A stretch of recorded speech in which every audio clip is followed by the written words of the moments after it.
Tuesday, March 15th, 2023, 7:30 a.m.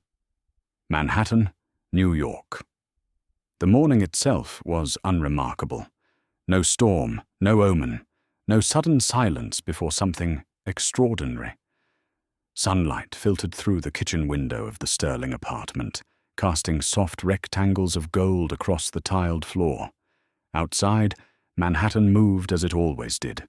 Cars honking, footsteps echoing, life continuing without pause. Inside, however, something subtle had already shifted.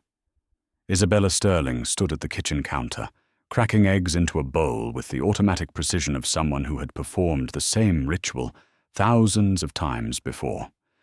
Breakfast was routine. Life was predictable, or so she believed. At the small dining table behind her sat her son, Benjamin Sterling, 5 years old, legs swinging slightly above the floor. In front of him lay a scattered collection of colored pencils and a sheet of paper already crowded with shapes that did not belong in a child's world.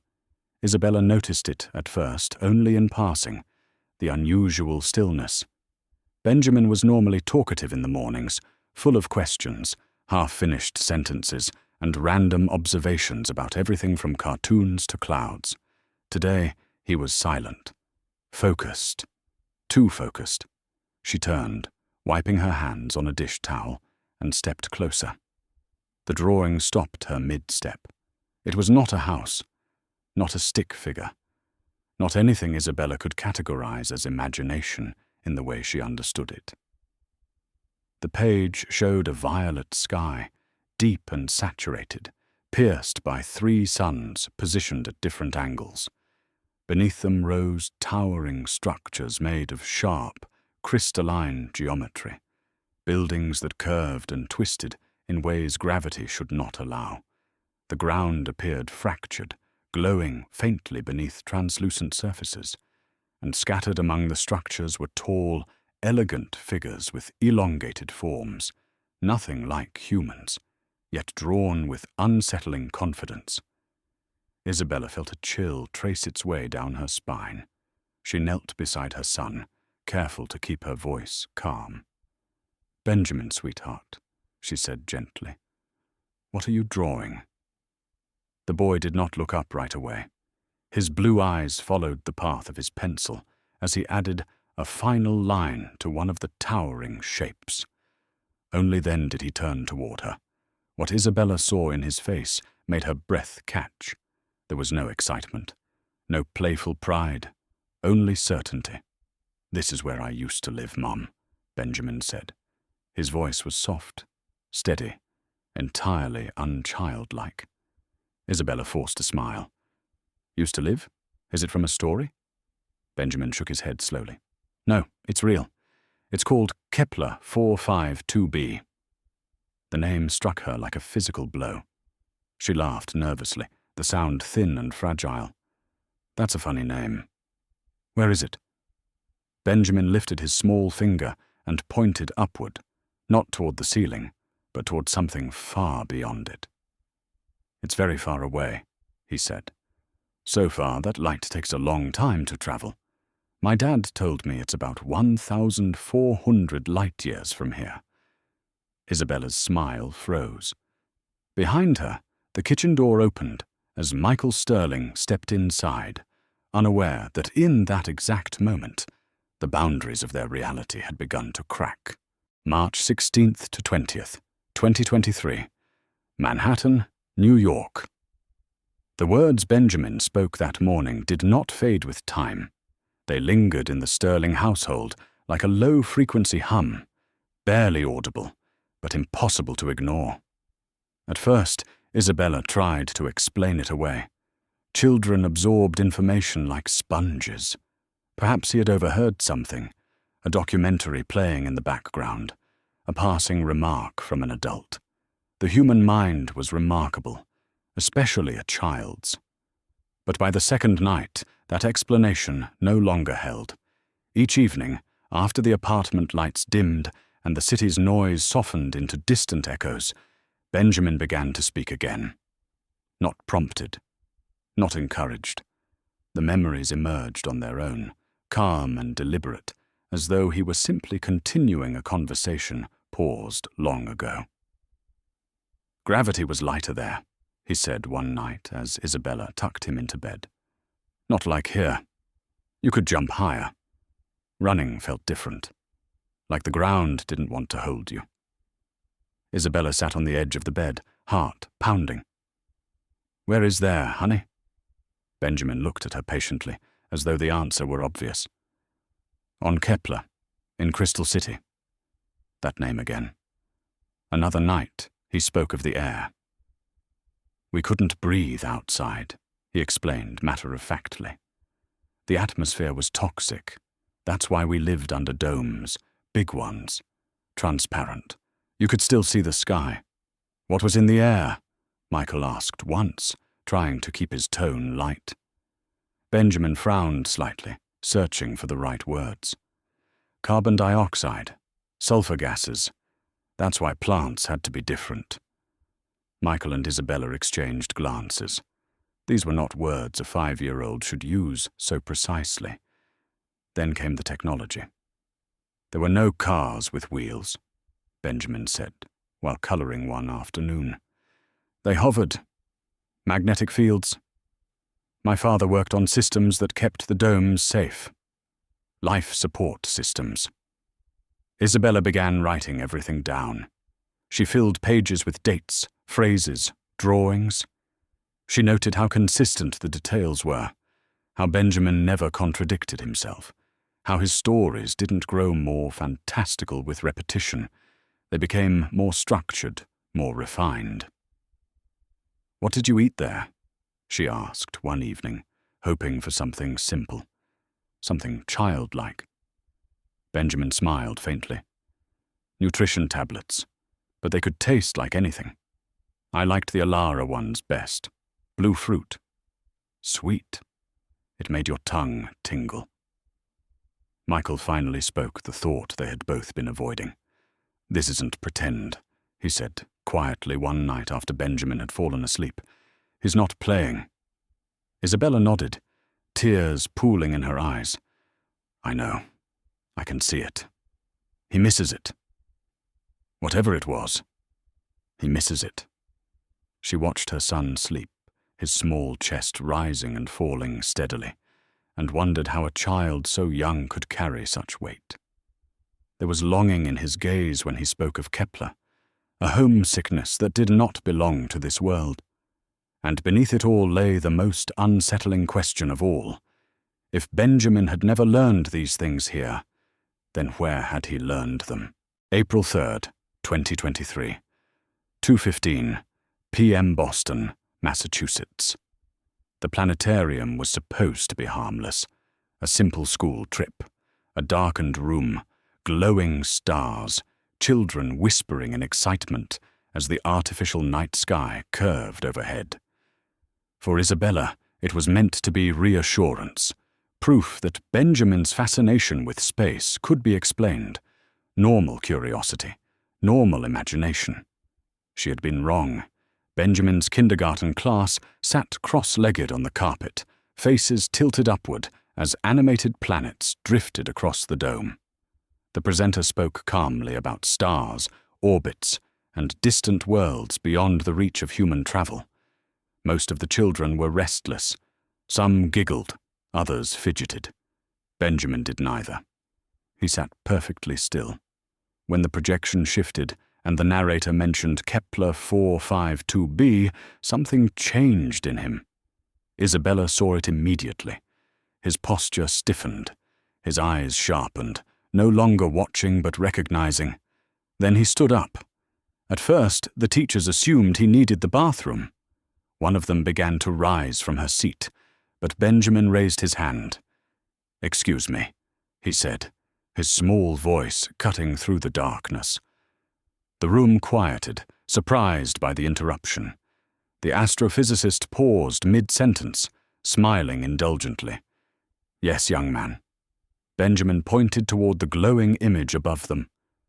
"That's not right." A ripple of quiet laughter moved through the children. "What do you mean?" the scientist asked, amused. There aren't moons like that, Benjamin said calmly. There are rings, 3 of them. And the ocean isn't blue, it's orange because of the phytoplankton, different pigments. The laughter died instantly. Isabella felt her stomach drop. The presenter blinked, once, twice. And how? He asked carefully. Would you know that? Benjamin shrugged, as if embarrassed by the question. Because I lived there. My name was Alexander. I lived in Sector 7 in Crystal City. My father designed life support systems. The silence that followed was absolute. Even the projector seemed too loud. The astrophysicist stared at Benjamin, his smile gone now, replaced by something far more unsettling. Curiosity mixed with disbelief. He recovered quickly, nodding politely, and continuing the presentation. But his voice had lost its rhythm. Afterward, as the children lined up to leave, the scientist approached Benjamin's teacher. I need to speak with this child's parents, he said quietly. Today. Isabella's hands trembled as she listened.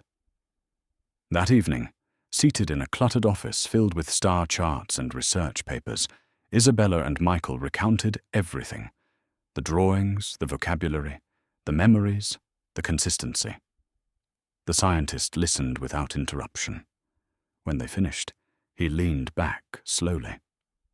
What your son said today, he began, choosing his words carefully. About the rings. That information was confirmed by our research team last week. It has not been published.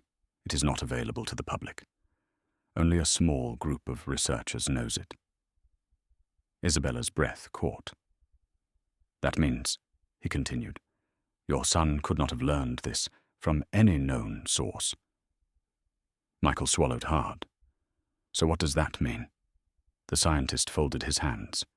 It means, he said, that either your child is a statistical impossibility, or we are missing something fundamental about memory, consciousness, and reality itself. Outside, the stars shone quietly over Boston, indifferent to the moment. Inside, the world the Sterlings thought they understood was beginning to fall apart. April 3rd, 2023, 7:45 p.m. Dr. Richard Blackwood's office. Dr. Richard Blackwood had spent his entire career studying distant worlds, exoplanets, stellar systems, cold, silent objects measured in data points and probability curves. He had never expected the most unsettling anomaly of his professional life to sit quietly in a chair across from his desk, feet dangling above the floor. Benjamin Sterling swung his legs gently as his parents spoke. He showed no signs of anxiety, no fear. If anything, he appeared relieved, finally surrounded by adults who were listening. Dr. Blackwood adjusted his glasses and leaned forward. Benjamin, he said kindly, I'm going to ask you some questions. You don't have to answer anything you don't want to. Benjamin nodded. That's okay. I like questions. Can you tell me more about Crystal City? The boy didn't hesitate. It was built under a dome, made of layered, transparent materials, he explained. Not glass. Something stronger. It filtered radiation from the star. The city itself was arranged in sectors. Sector 7 was residential. Sector 3 was research. Sector 1 was governance. Dr. Blackwood felt a slow tightening in his chest. How do you know about radiation filtering? He asked. My father explained it to me, Benjamin replied. He said if the shielding failed, the star would burn us. Michael shifted uncomfortably in his seat. Dr. Blackwood glanced at Isabella. She looked pale.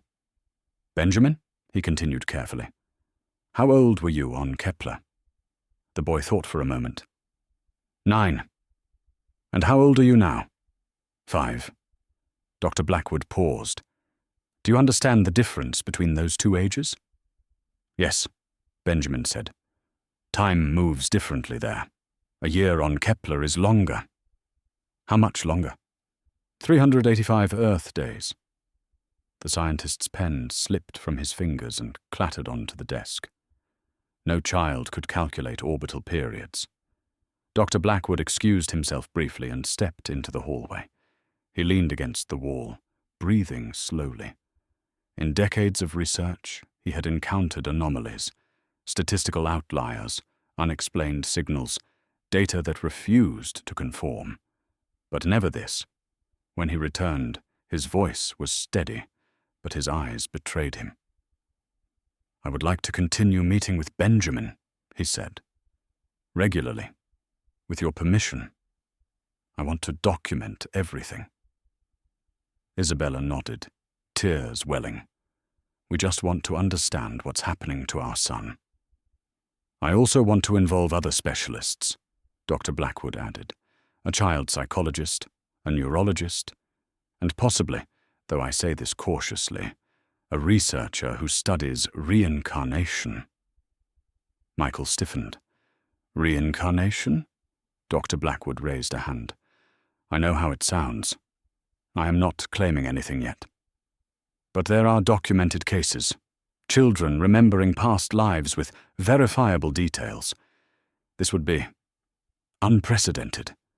But we cannot dismiss it." Benjamin looked up. "I'm not confused," he said softly. "I remember dying." The room fell silent. Dr. Blackwood swallowed. "Can you tell us how?" Benjamin's expression darkened. "Not yet. It hurts." No one pushed further. That night, Isabella held her son longer than usual. As he drifted to sleep, she realized something terrifying and profound. Benjamin was not inventing a story. He was carrying a memory, one far older, far heavier than his small body should ever have been asked to hold. April 10th to May 30th, 2023. New York, the sessions began quietly. Dr. Blackwood insisted on creating an environment that felt safe. No lab coats, no machines humming in the background, no intimidating equipment. Benjamin was always accompanied by his parents, seated between them as if anchored to the present, while his mind drifted elsewhere. The first specialist to join was Dr. Jennifer Morrison, a child neuropsychologist known for her work with children displaying extraordinary cognitive patterns. She had reviewed hundreds of cases involving early language development, advanced reasoning, even savant-like abilities. Nothing in her career had prepared her for Benjamin. At their first meeting, she handed him a simple puzzle meant for children twice his age. Benjamin solved it in under a minute. Not by trial and error, by anticipation. "You didn't hesitate," Dr. Morrison observed. "I already knew where the pieces go," Benjamin replied. "How?" He shrugged. "Patterns repeat." She changed tactics. "Benjamin, can you tell me what you remember about your school on Kepler?" His eyes lit up, not with excitement, but recognition. "The building was transparent," he said. "Like crystal. The light was reddish because our sun was red. It made everything warm. Even the shadows." "What did you study?" "Many things," he replied. "But I liked xenobiology best." Dr. Morrison paused. "Do you know what that word means?" "It's the study of life forms that aren't from Earth," Benjamin answered. "Plants there didn't use chlorophyll. Some of them glowed. Fungi grew taller than people and made sounds when you touched them." Michael let out a slow breath. Dr. Morrison wrote furiously. She tested Benjamin's emotional responses next: empathy recognition, facial expressions, moral reasoning. His results aligned not with children, but with adults. Most unsettling of all was his emotional depth. When asked how he felt about his life on Earth, Benjamin hesitated. "I'm grateful," he said slowly, "but I'm also sad." "Why?" "Because I remember loving someone before I learned how to love here." That sentence stayed with Dr. Morrison long after the session ended. Neurological scans followed. Benjamin lay still inside the MRI machine, unafraid. The results stunned the team. Activity in his hippocampus, the center of memory consolidation, was significantly elevated. Neural pathways associated with long-term recall showed patterns rarely seen even in mature adults. "This isn't imagination," Dr. Morrison said afterward. "This is memory, or something functioning exactly like it." One evening, as the family ate dinner, Michael asked a question he had been holding back. "Benjamin, do you remember being born here?" The boy frowned. "Not being born, but arriving." Isabella froze. "Arriving where?" "Here," Benjamin said softly. "Into your body. Into this life." He looked down at his hands, turning them over as if examining unfamiliar tools. "This body feels different," he added, "smaller, slower.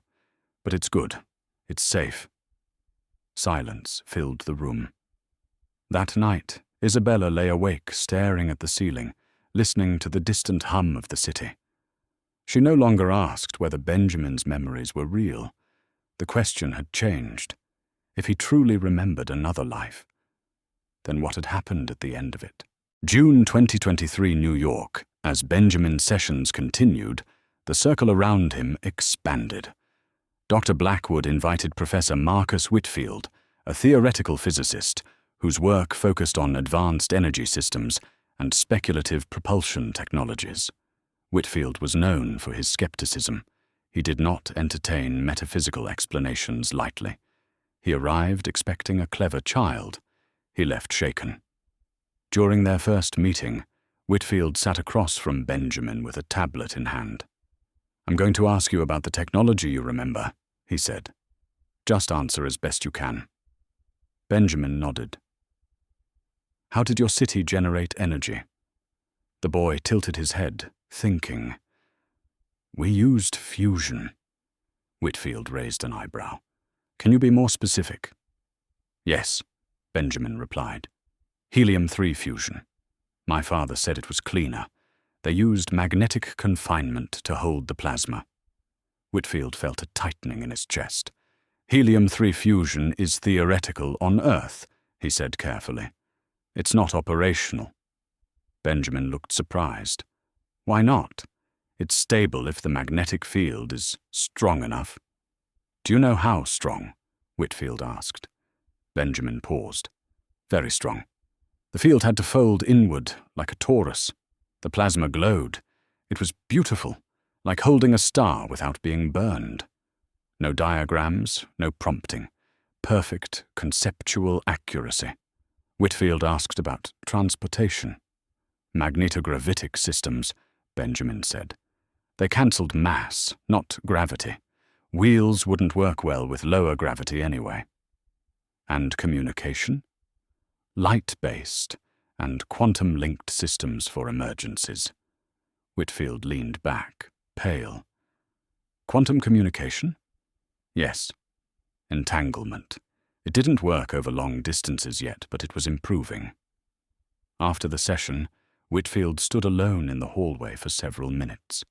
That evening, he told his wife, "I don't know what I witnessed today, but that child understands concepts my graduate students struggle with. Not academically, intuitively." Meanwhile, Benjamin began drawing again.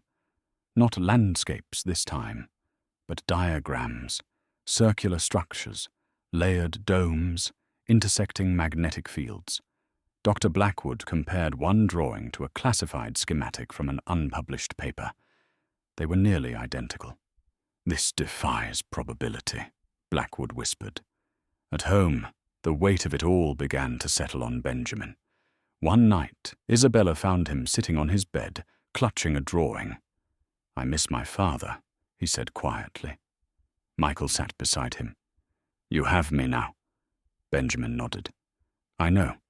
But my other father taught me about stars. He believed knowledge was a responsibility." He looked up.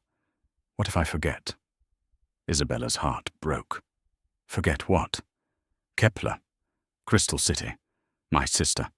The way the sky looked with 3 suns." She pulled him into her arms. Memories fade, she said gently. But what they teach us stays. Benjamin closed his eyes. Then I'll teach what I remember, before it disappears. That was the moment Isabella realized something profound. Benjamin was not clinging to the past. He was racing against it. July 15th, 2023. New York Dr. Morrison decided it was time to explore something deeper. Routine. Benjamin, she said gently during one session, can you tell me what a normal day was like for you on Kepler? The question unlocked something immediate. I woke up when the red light filled the dome, Benjamin said. Our sun rose slowly. The sky was never blue. It was always warm colors. Red, amber, violet. What did you do first? I walked to school, he replied. We didn't need parents to walk us. Everything was safe inside the dome. Describe the school. Benjamin's hands moved as he spoke, unconsciously tracing shapes in the air. It was built from transparent, crystal composites. Light came from everywhere. There were no sharp corners. The rooms curved. That helped with sound. What did you learn? History of our colony, mathematics, physics, but mostly xenobiology. Dr. Morrison smiled. You really liked that? Benjamin nodded. Life there was different. Some plants glowed at night. There were fungi taller than people. When you touched them, they made tones, music from living things. Michael listened, transfixed. And animals? He asked. Benjamin hesitated. Not like here. Fewer. Most life was plant-based. We had bioengineered companions, small, soft creatures that helped regulate air quality. Dr. Morrison raised an eyebrow. You mean engineered organisms? Yes. They lived inside the domes. They cleaned toxins. She wrote carefully. What about your teachers? Benjamin smiled faintly. Professor Grant was my favorite. He taught quantum mathematics. Michael blinked. At 9? Benjamin shrugged. Everyone learned it early. You had to. Our systems depended on it. What is quantum mathematics? Michael asked. Benjamin thought. It's how you calculate things that exist in more than one state at once, like particles that are in two places until you look. Silence filled the room. Dr. Morrison leaned forward. And your friends? My best friend was Marcus. He was younger than me, but very clever. We solved problems together. Do you miss him? Yes, Benjamin said softly. But I miss my sister more. His voice wavered. Maya followed me everywhere. She was curious. She always asked questions. Dr. Morrison stopped the session there. Afterward, she spoke privately with Isabella. This isn't fantasy recall, she said. It has emotional continuity. Children can invent stories, but they don't grieve imaginary siblings with this depth. That night, Benjamin dreamed. He stood beneath the dome, 3 suns low in the sky. Crystal City glowed softly around him. He could hear music, tones from the towering fungi. When he woke, tears streamed silently down his face. I don't want to forget, he whispered into the darkness. Outside his window, Earth's single moon watched silently, unaware of the memories fading inside a child who had once lived under 3 suns. August 2023, New York. By late summer, the investigation had moved beyond conversations. Benjamin was no longer just a subject of curiosity. He had become a phenomenon that demanded measurement. The neurological tests were conducted at a private research facility to avoid attention. The building was quiet, sterile, filled with the soft hum of machines designed to peer into the most intimate space of all, the human mind. Benjamin lay calmly on the examination table, hands folded over his chest. Are you scared? Isabella asked softly. No, he replied. I've done this before. She froze. Before. Here? Benjamin hesitated. No. Somewhere else. The MRI machine began its rhythmic pulse. On the screens in the adjacent room, patterns emerged that caused the technicians to exchange glances. Dr. Peter Chen, a neurologist specializing in memory formation, leaned closer to the display. What you're seeing, he explained later, is highly unusual. The hippocampus shows sustained activation levels we normally associate with memory recall under emotional stress. Michael frowned. Is that dangerous? Dr. Chen shook his head slowly. Not dangerous, but extraordinary. He pointed to another section of the scan. These neural pathways suggest long-term memory consolidation far beyond developmental norms. This brain isn't just storing information, it's preserving it. Preserving what? Isabella asked. Dr. Chen met her eyes. Experiences. Psychological evaluations followed. Benjamin scored exceptionally high on empathy tests, responding to emotional cues with nuance and restraint uncommon in children his age. Moral reasoning tasks placed him closer to adult ranges.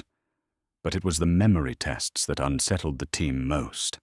When shown unfamiliar symbols, Benjamin recognized patterns immediately. These aren't random, he said. They're functional. What do they represent? Dr. Morrison asked. Energy flow. This one is wrong, Benjamin added, pointing to a symbol. It leaks. The test had been designed without a correct answer. That evening, Dr. Morrison spoke quietly with Dr. Blackwood. We're looking at something unprecedented, she said. This child's cognition isn't developing linearly.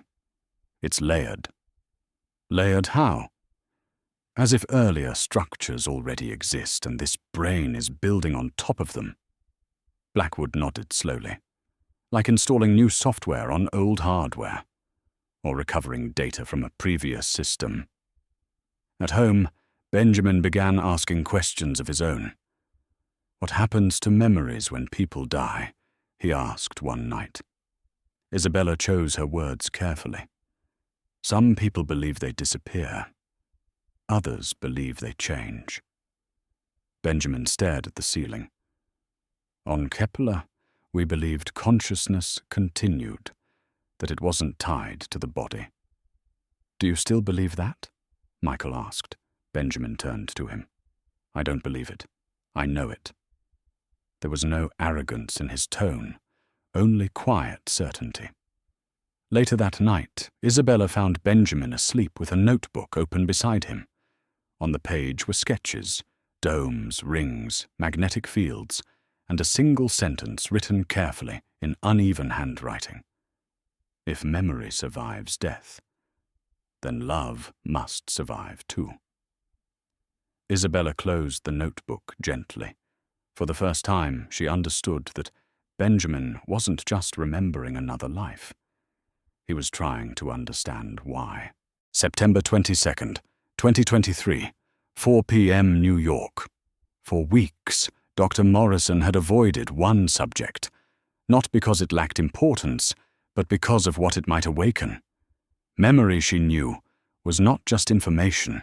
It was sensation, emotion, trauma encoded in ways the mind could not always protect itself from.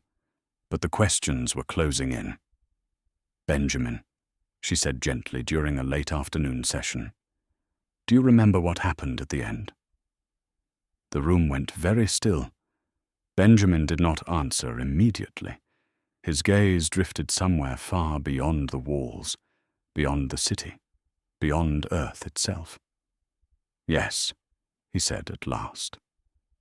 Isabella instinctively reached for his hand. The last day was shorter than it should have been, Benjamin continued. School ended early. Professor Grant was sick. Marcus went home with his parents. His voice was steady, but his fingers tightened around his mother's. I walked home with Maya. She was singing, a song my mother used to hum while cooking. What kind of song? Dr. Morrison asked. Benjamin swallowed. a slow one, about light returning after darkness. He paused. Then the ground shook. Michael felt his chest constrict. At first we thought it was a system test, but then the alarms started. Red lights inside the dome. My father always told us what to do. What did he tell you? Isabella whispered. To run. To go to the emergency bunker. Always. Benjamin's breathing grew shallow, but Maya was scared. She froze. I tried to carry her, but she was heavy. Heavier than I remembered. Tears slid silently down his face. I heard the dome crack, he continued. A sound like breaking crystal, but louder, much louder. Dr. Morrison's voice trembled. What happened then? There was gas. Yellow-green. It moved fast. People were screaming. I held Maya's hand and ran. He stopped. Everyone waited. It burned, Benjamin whispered. My throat, my chest. I couldn't breathe. Maya fell. Isabella pulled him into her arms, sobbing. I tried to lift her, he said into her shoulder, but I was weak. Everything went dark. No one spoke for a long time. Finally, Dr. Morrison asked the question she had dreaded. What happened after? Benjamin closed his eyes. There was nothing. Then, warmth. Silence. I wasn't afraid anymore, but I was alone. His voice cracked for the first time. I didn't want to leave them. The session ended there. That night, Benjamin dreamed again. But this time, the dream was different. There was no dome, no alarms, no gas, only light, a vast golden presence that felt neither male nor female, neither young nor old. It spoke without words. You may stay, or you may go. Benjamin remembered answering without hesitation. I want to live. When he woke, his pillow was wet with tears, but the terror was gone. Something else had taken its place. Resolve. October 2023. New York. Until October, Benjamin's story had existed in carefully controlled circles, researchers, clinicians, specialists bound by ethics and discretion. That changed with a single paper. Dr. Blackwood titled it cautiously, Anomalous Memory Recall in Early Childhood, a multidisciplinary case study. He avoided conclusions, avoided speculation, presented only data. It was rejected. Extraordinary claims require extraordinary evidence, the reviewers wrote. This case, while intriguing, falls outside the scope of empirical validation. Dr. Blackwood did not argue. He gathered more evidence, transcripts, video recordings, brain scans, cross-referenced astronomical data, drawings matched against unpublished simulations. When the revised paper circulated informally among colleagues, the whispers began. By mid-October, journalists were calling. Isabella refused them all. My son is not a spectacle, she said. He's a child. But pressure mounted. When a respected science journalist leaked portions of the case online, public curiosity exploded. Forums filled with speculation, genius child, hoax, coaching, delusion. Then the press conference became unavoidable. Held in a small auditorium, attendance was restricted to scientific reporters. Cameras rolled quietly, no bright lights. Benjamin sat between his parents, hands folded. A journalist raised a hand. Benjamin, some people say this is imagination, that you've been influenced. Benjamin met his gaze calmly. I'm not trying to convince anyone, he said. I'm just telling what I remember. Why do you think you remember when others don't? Benjamin thought carefully. Maybe everyone remembers. Maybe most people forget faster. A murmur rippled through the room. Another question. Do you believe death is the end? Benjamin shook his head. Death is a door. The clip spread online within hours. Millions watched. Some mocked. Some believed. Many felt unsettled. At home that night, Isabella found Benjamin sitting by the window, staring at the stars. "Do you regret talking?" she asked. He shook his head. "No. People deserve to ask questions." "Even if they don't believe you?" "Yes," he said softly. "Truth doesn't need belief to exist." For the first time since the memories began surfacing, Benjamin seemed lighter. He had spoken. The world could decide what to do with it. November 12th, 2023. New York professor Eric Hansen arrived without fanfare. No cameras, no entourage. Just a quiet man in his late 60s, with kind eyes and a notebook he never seemed to open. For over 40 years, Hansen had studied cases of childhood reincarnation across the world: India, Tibet, Thailand, rural Europe. More than 2,000 documented cases, names remembered, locations verified, deaths confirmed. But never another planet. He sat across from Benjamin in a softly lit room and said only one thing: "Tell me whatever you want. I will listen." Benjamin did. He spoke of Crystal City again, but this time with less structure and more feeling. The smells, the warmth of the artificial sun filters, the way the dome hummed quietly at night. Hansen watched him closely, not his words but his pauses. "When you speak of Kepler," Hansen said gently, "your voice changes. You're not recalling facts, you're re-entering a place." Benjamin nodded. "It feels closer when I talk about it." Hansen asked something no one else had. "What happened after you died?" Benjamin hesitated, then spoke slowly. "There was no body, no pain, just awareness. I wasn't alone, but I couldn't see anyone." "What did you feel?" "Peace," Benjamin said. "And sadness? I missed my family." Hansen's eyes softened. "Did anyone speak to you?" "Yes," Benjamin replied. "A voice. It wasn't male or female. It didn't use words, but I understood it." "What did it say?" "That I had a choice." Isabella's breath caught. "To stay," Benjamin continued, "or to go back, but not to Kepler. That place was finished." "Finished?" Hansen repeated. Benjamin nodded. "A meteor. The city didn't survive." Silence filled the room. "And you chose to return?" "Yes," Benjamin said. "I wanted to live." "Did you choose your parents?" Hansen asked carefully. Benjamin looked at Isabella and Michael. "No," he said. "But I chose Earth." Hansen leaned back slowly. After the session, he spoke privately with Dr. Blackwood. "This child is not confused," Hansen said. "He shows the classic markers: emotional consistency, identity continuity, spontaneous recall. But the scale, the scope, this is something new." "What does it mean?" Blackwood asked. Hansen folded his hands.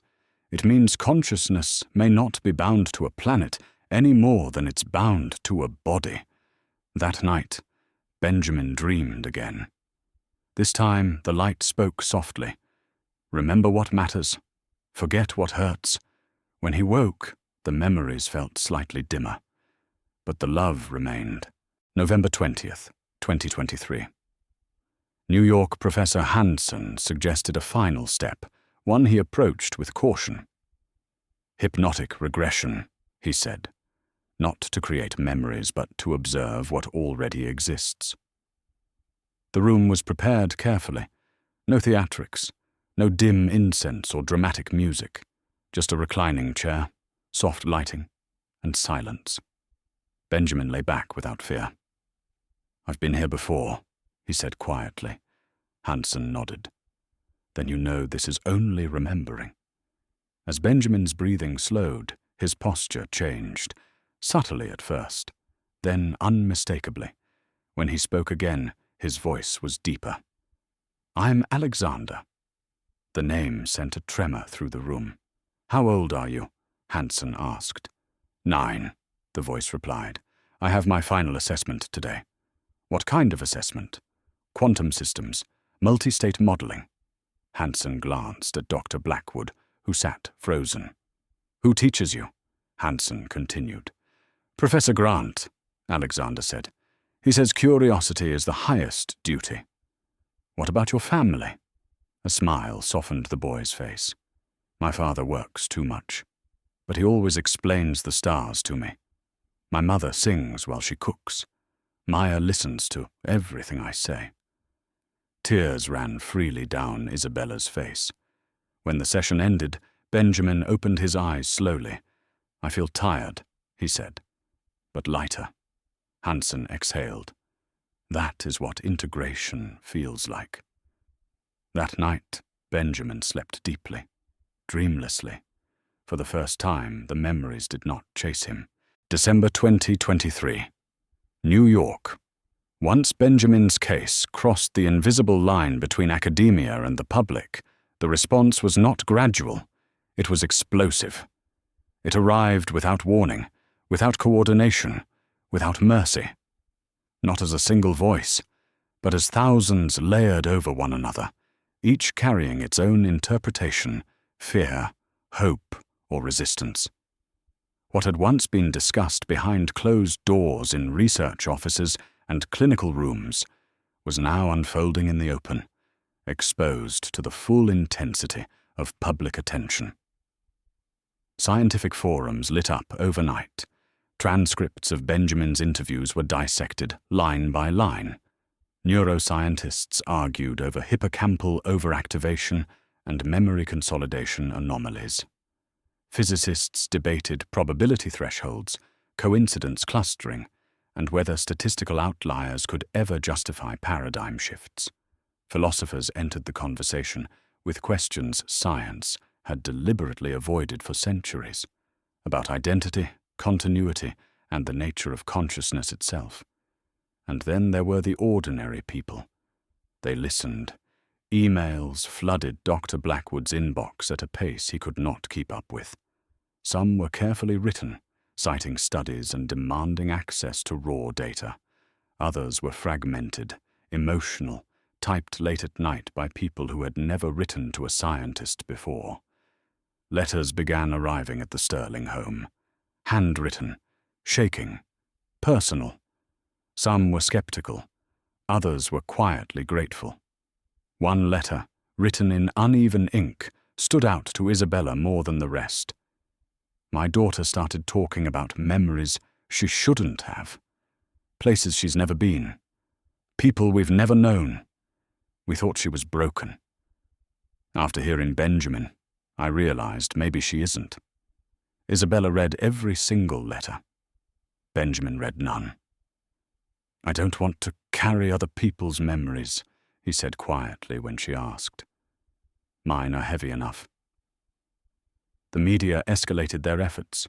Television producers promised respectful coverage. Podcasts wanted exclusives. Religious organizations attempted to frame Benjamin as proof of doctrine. Skeptics sharpened their questions, determined to dismantle the case publicly. Benjamin refused most requests himself. "I didn't come back to convince the world," he said calmly. "I came back to live." Eventually, after careful consideration, one short, tightly controlled interview was agreed upon. No live audience, no debate panel, just questions. The journalist leaned forward. "Benjamin, do you believe everyone reincarnates?" Benjamin paused, not because he lacked an answer, but because he wanted to choose the right one. "I think consciousness continues," he said slowly. "But memory doesn't always come with it." "Why not?" "Maybe that's mercy," he replied. "Why mercy?" Benjamin looked down for a moment before answering, because remembering everything at once would be unbearable. The interview ended, not with outrage, not with applause, but silence. People didn't know what to say. For the first time since his memories had begun resurfacing, Benjamin felt something unfamiliar settle inside him. Not fear, not confusion, responsibility.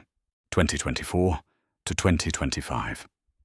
As Benjamin grew older, Something subtle but irreversible began to change.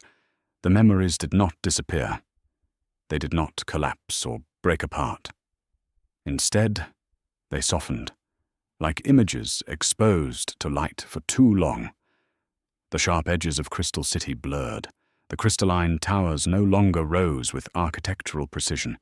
Faces lost definition. Sounds no longer echoed with clarity. What remained were not images, but feelings. Love. Loss. Longing. He could no longer describe the exact layout of the domes, but he still felt the warmth beneath them. He could no longer recall every equation his teachers once assigned, but he remembered the sense of purpose that had filled him there. The memories were no longer detailed records. They had become emotional imprints, woven quietly into who he was becoming.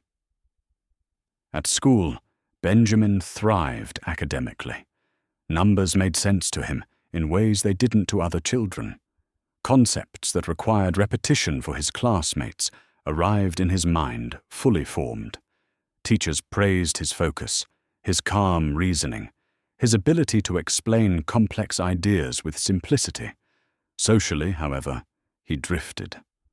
Other children noticed the difference immediately. It wasn't just what Benjamin knew. It was how he spoke, how he listened, how he paused before answering. "You talk like a grown-up," one boy said during recess, half amused, half uncomfortable. Another added, without cruelty but without kindness, "You're weird." Benjamin didn't argue. He simply withdrew. One afternoon, he came home quieter than usual. His backpack rested untouched by the door. Isabella noticed immediately. "They called me alien," he finally admitted, eyes fixed on the floor. Isabella felt her chest tighten. She sat beside him, careful not to overwhelm. "And how did that make you feel?" she asked softly. Benjamin stared at his hands, turning them over as if searching for something familiar. "Like I don't belong anywhere," he said. "Not here. Not there." Michael joined them, lowering himself to Benjamin's level. "Belonging isn't about sameness," he said gently. "It's about presence, about choosing to be where you are." Benjamin nodded slowly, but doubt lingered. "But I remember too much," he said. "It separates me. I don't know how to be just this." That night, Benjamin dreamed differently. There was no Kepler, no domes, no 3 suns. There was Earth, a single sun rising slowly, a single moon hanging quietly in the sky. And Benjamin stood between 2 versions of himself, not divided, but layered. One shaped by another world, one growing into this one. When he woke, the decision formed quietly, without drama. He would not resist the fading. He would not cling to what was dissolving. He would integrate it, not by forgetting who he had been, but by allowing who he was becoming to carry it forward. 2026 to 2028. Over time, Benjamin's curiosity stopped expanding outward and began to narrow inward. Not into limitation, but into focus. Quantum mechanics became the axis around which everything else turned. Not because it was fashionable, not because it was impressive, but because it was the only language that seemed capable of holding the questions he carried. If distance doesn't matter for entangled particles, he reasoned one evening while scribbling equations across a notebook, then maybe memory, too, ignores distance. The thought stayed with him, not as a belief, but as a hypothesis. His teachers noticed something unusual almost immediately. Benjamin approached learning differently from the other students. He didn't explore ideas playfully. He didn't test them experimentally just to see what would happen. Benjamin didn't study to discover. He studied to remember. When complex concepts were introduced, he didn't struggle forward step by step. Instead, he paused, sometimes for long, unsettling moments. then wrote with certainty, as if retrieving something already formed. At 12, he drafted a theoretical framework exploring instantaneous information correlation. The language was careful, conservative. There were no claims of proof, no dramatic conclusions, only questions articulated with mathematical restraint. At 14, he refined it. He tightened the equations, clarified assumptions, removed speculation that could not be formally supported. What remained was lean, unsettling, and precise. The paper circulated quietly among a small group of academics. It caused shock, not loud outrage, not applause, but silence. Not because it claimed answers, but because it asked the right questions. What if consciousness itself behaves like a quantum system? What if identity is not localized but distributed? What if continuity is not linear but entangled? Some laughed. They dismissed it as poetic science, metaphor disguised as mathematics. Others read it twice, then a third time. Those readers didn't argue publicly. They asked for meetings. They requested clarifications. They wanted to understand how a teenager had framed questions they themselves had avoided for decades. Benjamin no longer spoke publicly about reincarnation. He didn't deny it. He simply moved beyond it. Now he spoke about models, equations, possibility. In interviews, rare ones, he redirected every question toward physics. "I'm not here to talk about what happened to me," he said calmly. "I'm here to talk about what might be true for everyone." But late at night, alone in his room, the academic language fell away. The notebooks closed, the equations stopped, and Benjamin whispered into the quiet the words never meant for publication. "I'm doing this for you. For a father who once explained stars beneath an artificial sky. For a mother whose songs still echoed without sound. For a sister whose hand he had held until the light went out. He didn't know if distance mattered anymore. But he knew intention did. And that, for now, was enough." July 4th, 2029. Observatory near Boston. The telescope rotated slowly, its massive structure moving with deliberate precision. Metal whispered against metal as the instrument aligned itself, following commands calculated long before Benjamin had entered the room. Coordinates locked. The control monitors stabilized. Numbers ceased scrolling. The universe, vast and indifferent, seemed to pause just long enough. And then there it was. A faint reddish point of light, barely distinguishable from the surrounding stars. Kepler 452b. Benjamin leaned forward instinctively, his breath catching before he realized he had stopped breathing at all. His hands rested on the edge of the console, fingers tightening as if physical contact might somehow bridge the impossible distance. The light reaching his eyes had begun its journey, centuries before his death there. Before Crystal City fell, before the dome fractured, before he had ever been born on Earth. Time folded in on itself. Past and present coexisted in that single, fragile point of light. The planet was no longer just a memory or a hypothesis. It was observable, real, and unbearably distant. "I know you can't hear me," Benjamin whispered, his voice barely disturbing the stillness of the observatory. "But I'm here." Dr. Blackwood stood beside him, hands clasped behind his back. He had watched countless students look through telescopes, had witnessed awe and curiosity many times before. Never this. "You're seeing the past," Blackwood said gently. "The light left that system long before you were born here." Benjamin nodded slowly. "I know." He didn't look away. "But I'm living the present." The words were not defiant. They were grounding, a declaration not of loss, but of arrival. That night, Benjamin slept deeply, and for the last time he dreamed of Crystal City. Not as it had ended, not with alarms, not with gas, not with fear clawing at his chest. Instead, the city stood whole beneath the dome. The crystalline towers reflected soft hues of amber and violet.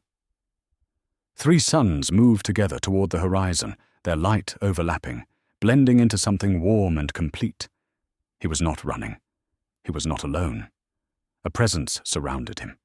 Not visible, not audible in the usual sense, but unmistakably familiar, and a voice spoke, not into his ears, but into the space where memory and meaning met. You did not lose us. Benjamin felt the words settle gently within him. You carried us forward. When he woke, there was no sadness, only a quiet certainty. The dream did not return again, and for the first time, Benjamin understood that remembering was no longer his task. Living was. 2030. At 18, Benjamin studied astrophysics. By then his name no longer appeared in headlines as a mystery. It appeared quietly in academic programs, research groups, and conference schedules, attached not to speculation, but to work. He lived a life that looked, from the outside, almost ordinary. Lectures in the morning, long hours in libraries, evenings spent surrounded by notebooks, filled with equations and half-finished models. Yet beneath the surface, everything he did was informed by something deeper, an understanding shaped by more than one beginning. When a journalist finally asked him the question everyone still wanted answered, it wasn't during a press conference. It was after a small lecture, spoken without provocation. "Do you still remember?" the journalist asked. Benjamin didn't answer immediately. He considered the question not as an invitation to speak about the past, but as a test of who he had become. "Yes," he said at last, "but memory no longer defines me." The journalist tilted his head. "Then what does?" Benjamin smiled, not with mystery, not with distance, but with clarity. "Choice." He explained nothing further. Because the truth was simple. He no longer felt torn between worlds. He no longer experienced his memories as fractures or burdens pulling him backward. They were no longer something he needed to defend, explain, or prove. They had become context. He felt expanded by them. Astrophysics gave him language for what he sensed intuitively, that the universe was not linear, not confined to singular trajectories. That time could overlap. That information could persist without being localized. That identity, like matter, might exist in more than one state. In quiet moments, Benjamin sometimes thought of Kepler, not as a place he had lost, but as a chapter that had shaped him. And when he thought of Earth, of Isabella and Michael, of Dr. Blackwood, and those who had listened without demanding certainty, he felt no conflict, only continuity. He had not been divided by his experiences, he had been multiplied. And in that expansion, Benjamin finally understood something that had eluded him for years. The purpose of memory is not to anchor us to what was. It is to inform how we choose to move forward. With that understanding, he closed his notebook, stepped out into the night, and looked up at the sky, not searching, not longing, but present, fully here, fully alive. Present-day Benjamin understands now, not in the way understanding once came to him, as sudden recall, sharp and overwhelming, but as something steadier, quieter, a knowledge that does not demand explanation, a certainty that no longer needs proof. Life is not erased by death, it is transformed. He has seen this truth from more than one direction. He has felt it not as theory, but as experience, lived, lost, and lived again. The fear that once clung to his memories has loosened its grip. What remains is not pain, but coherence. Memory fades. That much is undeniable. Faces blur, voices soften, details dissolve into abstraction. Even the most vivid experiences eventually lose their edges. But Benjamin has learned that fading is not failure. It is function. Memory was never meant to preserve everything. It was meant to extract what mattered. Meaning remains. Meaning is what survives the erosion of time. It settles beneath events, beneath places, beneath even names. It is carried forward not in images, but in values, in curiosity, in compassion, in the instinct to protect life rather than dominate it. Benjamin no longer measures his life by what he remembers. He measures it by how he lives. When he looks at the night sky now, he does not search for Kepler 452b with longing or grief. He acknowledges it with quiet respect, like one might acknowledge a childhood home long left behind. It shaped him. It taught him. But it does not confine him. Across light years or lifetimes, something else persists. Love. Not the dramatic kind that demands recognition.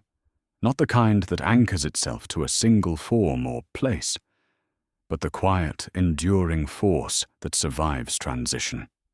The love of a father explaining stars beneath an artificial sky. The love of a mother singing without knowing she would be remembered. The love of a sister whose hand was held until the darkness arrived. The love of parents on earth who chose belief over fear. The love of minds willing to listen without certainty. Love does not shout. It works quietly. It carries meaning forward when memory dissolves. It connects what was with what becomes. It moves across boundaries, between bodies, between worlds, between lives, without asking permission. Benjamin knows now that he is not an exception. He is an example, not of reincarnation, not of anomaly, but of continuity. Life does not end. It changes form. And in that transformation, something essential, something gentle and powerful, continues its quiet work, always.